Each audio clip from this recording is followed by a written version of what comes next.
చివరికి వచ్చేయండి గురుగారు, వెనక్కి జరగండి కొంచెం. గురుగారు వెనక్కి జరగాలండి.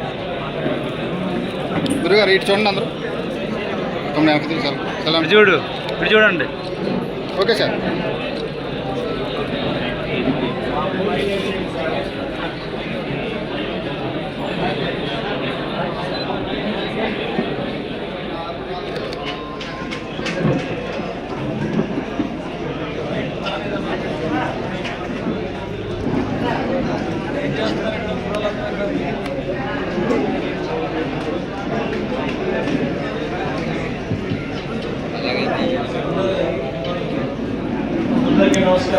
సౌండ్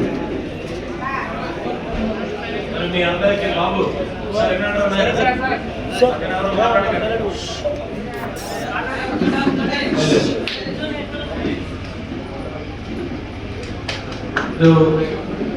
మన చౌడపల్లిలో భుజంగాలు అంతా ఈ నియోజకవర్గం అక్కడే ఉన్నారు. వాస్తవానికి మొన్న ఎస్సీ వర్గీకరణలో యాడా బుడగజంగాలు అందరికీ కూడా ఎస్సీ వర్గీకరణలో పర్సంటేజ్ ఇచ్చి చేయాలని పవన్ కళ్యాణ్ గారు మాట్లాడడం జరిగింది, పెట్టడం జరిగింది. దీంట్లో చాలా క్లియర్గా ఇలాంటి చాలా మంది పూర్తిగా నెగ్లెక్ట్ అయిపోయి పక్కన ఉన్నారు, వాళ్ళకి ఎటువంటి సపోర్ట్ దొరకట్లేదని చెప్పి చర్చించడం జరిగింది. అందులో ప్రత్యేకంగా మీ గురించి పవన్ కళ్యాణ్ గారు మాట్లాడటం కూడా జరిగింది, అలాగే చంద్రబాబు నాయుడు గారు మాట్లాడటం జరిగింది. మరి రేపు ఏదైతే వర్గీకరణ ఉందో ఆ వర్గీకరణలో పూర్తి న్యాయం జరుగుతుంది. అదేవిధంగా నా నియోజకవర్గంలో మీరు అందరూ ఉన్నారు, మీ అందరి కోసం ఇప్పుడు ఈ రోడ్డు ఎక్స్పాన్షన్ అవుతుంది. మన దగ్గర నుంచే రోడ్డు ఒక 4 రోజుల్లో రోడ్డు మొదలవుతుంది. మీ దగ్గర నుంచి అటు ఇటు సైడ్ కానీ మళ్ళా చొట్టపల్లి లోపల నుంచి రావణపాలెం టచ్ అయ్యే రోడ్డు కూడా అవుతుంది. ఈ 2 రోడ్లకి మధ్యలో మీరు పక్కనే ఉన్నారు. పంటకు ఆనుకొని ఒక పక్క కొండ, 2 పక్కల రోడ్డు వస్తుంది. ఇదంతా అయిన తర్వాత నేను కూడా వస్తాను. నేను ఒక రోజు మార్నింగ్ వస్తాను, పొద్దున్నే వచ్చి మీ గ్రామం మొత్తం తిరుగుతాను.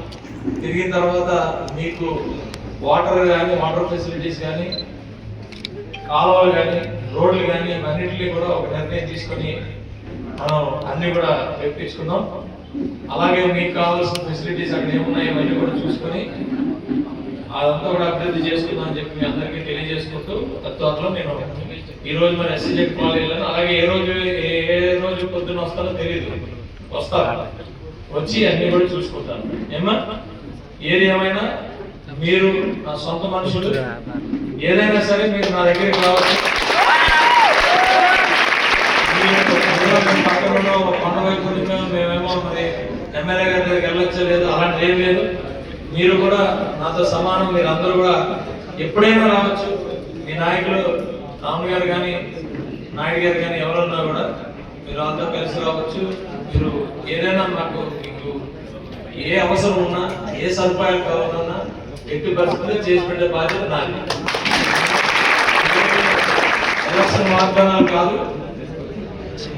ఇంకా నాకు 4.5 సంవత్సరాల ఎలక్షన్కి అది. కాబట్టి మీ అందరికీ కూడా మీరు మాలో భాగమే. మీకున్న హక్కులన్నింటినీ కాపాడాల్సిన బాధ్యత నా మీద ఉంది. మీ అందరి జీవితాలు కూడా బాగుండాలి. ప్రతి ఒక్కరి దగ్గరకు వచ్చి నేను మాట్లాడతాను. మీ ఊర్లో ఒక మీటింగ్ అంటే ఏదో మీటింగ్ అని కాదు, మీ సాధక బాధకాలు ఏంటి, మీరు ఎక్కడ బతుకుతున్నారు, నేను కూడా అర్థం చేసుకోవాల్సిన విషయాలు చాలా ఉన్నాయి. అర్థమైందండి? ఎక్కడికి వెళ్ళినా, ఏ ఊరేళ్ళు బతికినా అక్కడ మీరు గౌరవంతో బతకాలి. మీకంటూ మీ పెద్ద ఎమ్మెల్యే అయితే ఉన్నాడు అనేది మీ ధైర్యం మీరు ఉండాలి. థ్యాంక్ యూ అండి.